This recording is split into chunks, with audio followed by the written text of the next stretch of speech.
Halo mas-mas ganteng dan mbak-mbak cantik. Gimana kabar kalian hari ini? Semoga di tahun 2021 ini kalian dalam keadaan baik-baik saja. Kali ini aku mau membahas film yang berjudul Bad Always. Yuk siapin minuman, sebatnya, kacang, atau cemilan apa aja yang bikin kalian enjoy dan relax. Selamat menonton. Kisah ini dimulai pada tahun 1976 di Beijing. Saat itu terjadi gempa bumi di Tangshan yang mengakibatkan banyak orang mengungsi dan membuat tenda di jalanan. Namun bagi Anran yang masih berusia 4 tahun, itu adalah hari-hari terindah di masa kecilnya. Sekolah libur panjang dan bisa bermain sepuasnya. Namun, ibunya yang seorang dokter harus meninggalkan Anran kecil demi merawat banyak orang-orang sakit di Tangshan. Ibu berpesan pada Anran agar belajar yang rajin supaya bisa jadi dokter nantinya. Anran hanya tinggal berdua dengan ayahnya di pengungsian. Namun malangnya, tim penyelamat rombongan ibunya mengalami kecelakaan di area gempa. Tahun 1982, Anran tumbuh dengan diasuh ayahnya sendirian. Ayahnya masih menyangkal jika ia telah kehilangan sang ibu. Ayah memindahkan Anran ke sekolah baru yang jauh dari rumah, karena ayahnya tidak ingin mendengar tetangganya bergosip tentang Anran yang tak memiliki ibu. Saat di sekolah, Anran kerap diganggu oleh Sun Yuejin, anak laki-laki gendut yang usil di kelasnya.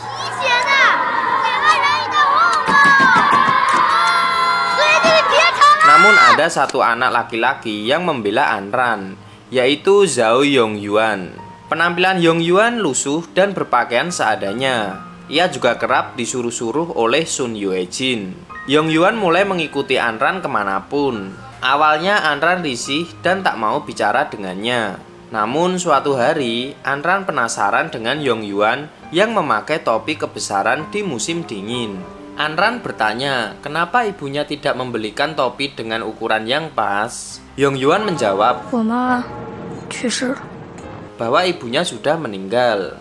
Saat pramuka dan mengharuskan semua anak memakai syal merah, Yongyuan tidak memilikinya. Lalu ia pulang ke rumah dan mencari kain berwarna merah agar tak dihukum oleh gurunya. Ia hanya menemukan kain merah lusuh yang sudah sobek. Ia pun memakai syal lusuh itu ke sekolah. Anran yang melihat itu merasa kasihan dan memberikan syal merah baru padanya. Sejak hari itu mereka menjadi berteman. Anran kerap membelikan permen buah untuk Yongyuan. Saat Yongyuan membawa permen buah itu ke rumah dan menawarkannya pada neneknya, nenek mengira Yongyuan telah mencuri. Karena nenek tahu ia tak punya uang. Yongyuan menjelaskan bahwa ia tidak mencuri. Ia diberi oleh teman sekelasnya.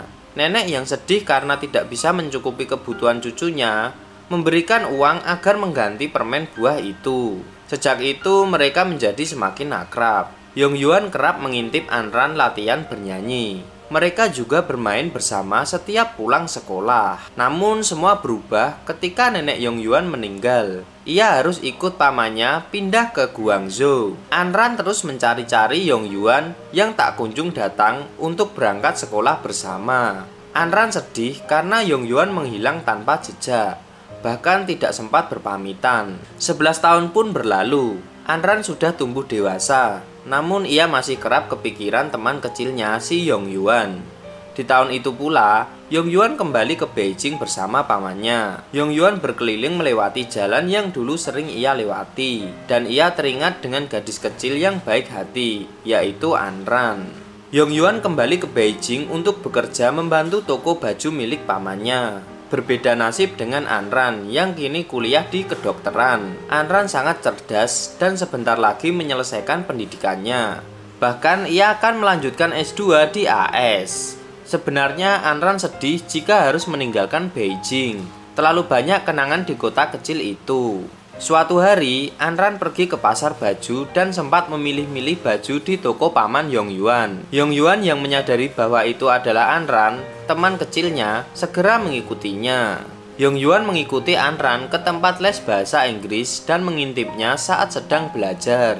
Usai les, mentor Anran bernama Yibai berusaha mendekatinya. Namun Anran risih karena Pak Yibai terlalu agresif. Melihat hal itu, Yong Yuan melempari Pak Yibai dengan buah. Seketika itu, Anran langsung menyadari bahwa pria itu adalah Yong Yuan. Mereka berteduh bersama saat hujan. Lalu mereka mengobrol dan saling bertanya kabar. Yong Yuan bertanya kapan Anran akan berangkat ke US. Dia tak ingin Anran pergi tanpa pamit seperti yang pernah ia lakukan dulu. Anran menjawab bahwa ke US tidak mudah. Hari berikutnya, Yong Yuan bertanya pada temannya bagaimana cara agar bisa pergi ke luar negeri. Yong Yuan sangat ingin membantu Anran. Anran datang ke toko milik paman Yong Yuan. Namun jualan mainan yoyonya sepi peminat. Lalu datanglah bocil gendut yang tidak punya uang namun menginginkan mainan yoyo itu. Lalu Anran memberikannya secara gratis. Gara-gara itu, si bocil mengajak teman-temannya untuk membeli yoyo. Laris manislah jualan milik paman Yong Yuan. Malam harinya, Yong Yuan mengajak Anran menonton konser. Di sana mereka bertemu teman lamanya, yaitu Sun Yuejin. Mereka pun menikmati kebersamaan menonton konsernya. Hari berikutnya, usai pulang kuliah, Anran bermain ke rumah Yong Yuan dan membantu membereskan tempat tidur. Anran masih menyimpan 2 koin yang pernah Yong Yuan berikan saat mereka kecil. Lalu mereka membawa masing-masing 1 koin untuk sama-sama disimpan. Yong Yuan mencium bibir Anran, namun Anran langsung kabur dan pulang. Hari itu Anran sangat galau memikirkan perasaannya pada Yong Yuan. Sedangkan Yong Yuan sadar diri bahwa ia tidak bisa berharap lebih pada Anran. Namun ia ingin membantu Anran agar bisa sekolah ke US. Yong Yuan diceramai Yuejin kenapa bersikeras ingin membantu. Menurut Yuejin sangat aneh ketika Yong Yuan jatuh cinta tapi malah ingin mengirim Anran pergi. Yong Yuan mengatakan bahwa ia akan berhasil dalam waktu 3 tahun. Lalu Yuejin menawarkan agar ia masuk ke devisa supaya dapat uang lebih cepat. Yuejin memperkenalkan Yong Yuan ke temannya untuk bertukar. Anran akhirnya mendapat visa untuk berangkat ke US. Saat perjalanan pulang dari kuliah, Yong Yuan menemui Anran dan memberikannya uang. Namun Anran menolak pemberian itu. Yong Yuan tetap bersikeras memberikan uang tersebut dengan memasukkan ke tas Anran. Saat mereka akan pulang bersama, Yong Yuan dihadang oleh preman yang tak suka melihat Yong Yuan bertransaksi.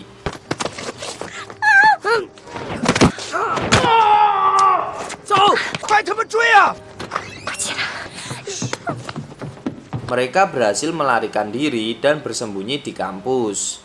Anran pun mengobati luka Yong Yuan. Karena terbawa suasana, mereka pun bercinta malam itu.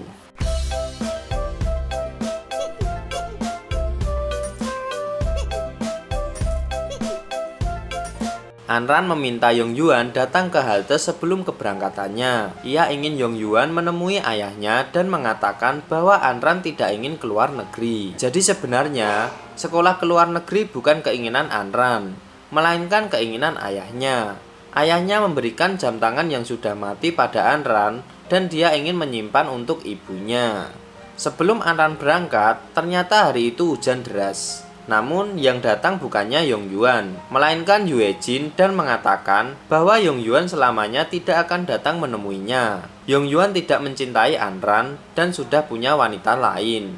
Mendengar itu, Anran sedih dan menangis. Lalu di mana Yong Yuan sebenarnya? Ternyata hari itu sebelum ia berangkat menemui Anran, ia ditangkap polisi dan dipenjara atas kasus penyerangan dan hampir membunuh orang. Yong Yuan sempat bernegosiasi pada polisi untuk diberi waktu 1 jam. Namun polisi tidak memberikan kesempatan itu. Anran pun pergi ke US untuk melanjutkan S2 kedokteran. Selama kuliah, ia bekerja sambil sebagai pencuci piring di restoran. Namun, ia kelelahan hingga pingsan saat bekerja. Jadi, setelah berhubungan badan dengan Yong Yuan, Anran hamil dan kini keguguran. Di saat yang sama, ada satu pria yang menyukai Anran dan ingin menjaganya, yang bernama Mikael. Kini 3 tahun telah berlalu, dan Yong Yuan sudah keluar dari penjara. Usaha pakaiannya pun mulai laris. Ia mengirimkan banyak pesanan ke Jepang, Rusia, Singapura, dan kini ia mengirimkannya ke US. Yong Yuan berangkat ke US bersama temannya si Yue Jin yang kini menjadi staf pribadinya. Kehidupan Anran bersama pacarnya kurang beruntung. Pacar Anran adalah seorang seniman lukis, namun lukisannya tidak kunjung laku. Bahkan hidupnya bergantung pada uang Anran. Sedangkan Anran baru saja lulus kuliah dan masih bekerja sebagai pencuci piring. Ia sedang sibuk melamar pekerjaan. Yong Yuan berhasil bekerja sama dengan perusahaan pakaian di US. Kemampuan bahasa Inggrisnya pun sangat lancar. Mr. Liu, we came overseas seeking for a long-term partnership. I know that your team has lost a sum of $10 million. Yong Yuan belajar bahasa Inggris saat ia berada di penjara dulu. Berbeda dengan Anran, saat wawancara dengan bahasa Inggris, pewawancara pun tampak meragukannya. Bahkan saingan Anran saat melamar pekerjaan pun sangat banyak. Pacar Anran merasa selalu membebani Anran dan mengajaknya putus. Saat Yong Yuan menghadiri pameran seni, ia melihat banyak lukisan potongan wajah mirip dengan wajah Anran di dalam gudang. Ia lalu mengambilnya dan ingin membeli semua lukisan itu, asalkan ia bertemu dengan artis di dalam lukisan tersebut. Yong Yuan pun menemui pelukis itu, yang tak lain adalah Mikael, mantan pacar Anran. Akhirnya Mikael memberikan alamat tempat tinggal Anran. Yong Yuan segera menemuinya. Anran. Namun respon Anran sangat dingin dan tidak ingin berbicara banyak pada Yong Yuan. Karena Yong Yuan tahu jika Anran bekerja sebagai pemandu wisata berbahasa Mandarin, Yong Yuan langsung menghubungi agensinya. Akhirnya mau tak mau Anran berkeliling wisata menemani Yong Yuan. Saat berkeliling, mereka mengobrol satu sama lain sampai akhirnya mereka berdua membicarakan masa lalu mereka. Sampai pada akhirnya saat di jembatan, Yong Yuan meminjam spidol dari salah satu orang untuk menuliskan sesuatu di jembatan tersebut. Tapi tak disangka, saat itu Yong Yuan meminta untuk balikan. 能不能再给我一次机会？都回不去了。 Tapi Anran pun menolak dan meninggalkan Yong Yuan sendirian. Saat bertemu bosnya, Anran menolak menjadi pemandu wisata bagi Yong Yuan. Tapi karena desakan dari bosnya, akhirnya mau tak mau Anran datang di acara makan malam mewah yang telah direncanakan oleh Yong Yuan. Ternyata saat makan malam, di acara itu juga dihadiri oleh teman-teman mereka. Saat itu teman-teman Anran dan Yong Yuan ternyata telah menikah duluan. Mereka berdua pun mulai membahas tentang Yong Yuan dan Anran tentang pernikahan. Tapi saat itu Anran malah membahas agar Yong Yuan membayar karena telah membeli waktunya. Tapi saat Anran berkata demikian, Yong Yuan malah mengungkapkan perasaan padanya. 有没有钱，成功不成功，我想说的是我爱你。 Yang membuat Anran pergi meninggalkan tempat itu dengan menangis. Karena Yong Yuan tetap saja mengikuti kemanapun, walaupun Anran mengusirnya. Akhirnya hatinya mulai luluh, kemudian Anran pun mencium Yong Yuan dan pergi ke suatu apartemen untuk mantap-mantap.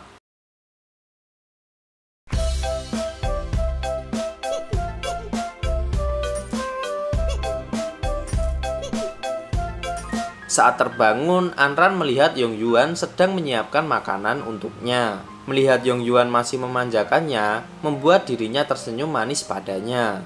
Saat Anran dan Yong Yuan sedang bermanja-manja, terlihat ada tamu yang membunyikan bel di depan kamarnya. Saat Anran mencoba menemui tamu tersebut, yang ia lihat adalah Mikael. Ia membawakan Anran sebuah bunga dan memintanya untuk berbalikan. Tapi ketika ia ingin masuk ke kamar Anran, ia melihat lelaki yang ternyata adalah Yong Yuan. Karena tahu hal itu, ia pun pergi meninggalkan Anran. Tak disangka saat meninggalkan tempat tersebut, ia tertabrak mobil dan harus dirawat di rumah sakit. Karena kecelakaan itu, Mikael menjadi cacat dan harus direhabilitasi. Di sana Anran hanya bisa menunggu Mikael agar ia terbangun dari komanya. Di saat itu juga datanglah Yong Yuan. Anran merasa bersalah karena ulahnya Mikael menjadi cacat. Dan ia pun ingin bertanggung jawab dengan cara merawatnya sampai ia sembuh. Ia juga mengatakan kepada Yong Yuan agar meninggalkannya. 离开我吧，就像当初你让我离开你一样。Tentu perkataan Anran membuat Yong Yuan sedih. Anran cuma bisa menangis di balik pintu, sedangkan Yong Yuan dengan tegar pergi meninggalkan rumah sakit. Adegan berganti ketika Putri Diana dikabarkan meninggal. Di sini Mikael sudah keluar dari rumah sakit dengan menggunakan kursi roda. Sementara itu, hari demi hari pun berlalu. Terlihat Anran dan Yong Yuan sedang berjalan-jalan sambil memikirkan sesuatu yang mengganggu di pikiran mereka berdua. Sampai pada akhirnya di tahun 2001, Mikael sedang melukis Anran dan melihat keanehan pada dirinya. Saat itu Mikael menanyakan sesuatu pada diri Anran. Ternyata selama ini Anran masih mempunyai rasa kepada Yong Yuan dan menganggap Mikael sebagai teman saja. Mikael pun sedih, mau tak mau ia harus pergi meninggalkan Anran agar tidak menyakiti perasaannya sendiri. Setelah itu, Anran selalu terlihat kesepian. Sepertinya ia masih merasa bersalah kepada Yong Yuan karena perbuatannya dulu. Ia pergi ke jembatan yang pernah ia kunjungi kepada Yong Yuan dan menemukan tulisan Yong Yuan dengan tulisan permintaan maaf untuknya. Ia pun kembali menangis mengetahui hal itu. Anran pergi ke agensi tempat ia kerja dulu. Ternyata ia di sana meminta nomor HP milik Yong Yuan yang digunakan untuk mencari pemandu wisata. Akhirnya setelah sekian lama, Anran menelpon Yong Yuan. Dengan menangis, ia ingin mengungkapkan perasaannya. 安然，我打算回北京了。那我什么时候能见到你？今天，好吗？ Tapi tak disangka itu tepat hari di mana pesawat teroris menabrak gedung kembar WTC yang ada di Amerika. Saat peristiwa itu, sambungan telepon mereka terputus. Anran yang mengetahui Yong Yuan ada di gedung itu berlari untuk melihat secara langsung. Di sana hanya ada orang-orang yang panik yang sedang melihat betapa hebatnya peristiwa itu. Sesampainya di rumah, Anran hanya bisa melihat peristiwa mengerikan itu dari TV. Tentu saja hal tersebut membuatnya sedih karena orang yang ia cintai menjadi korban dari keganasan teroris. Setelah itu, Anran hanya bisa mengenang kembali kenangannya bersama Yong Yuan. Pastinya ia sangat sedih karena ia menyia-nyiakan cinta dari Yong Yuan. Seandainya ia menerima cinta Yong Yuan dan kembali ke Cina, pasti hal itu tidak akan pernah terjadi pada Yong Yuan. Dan saat ini pun ia masih hidup. Dan film pun tamat.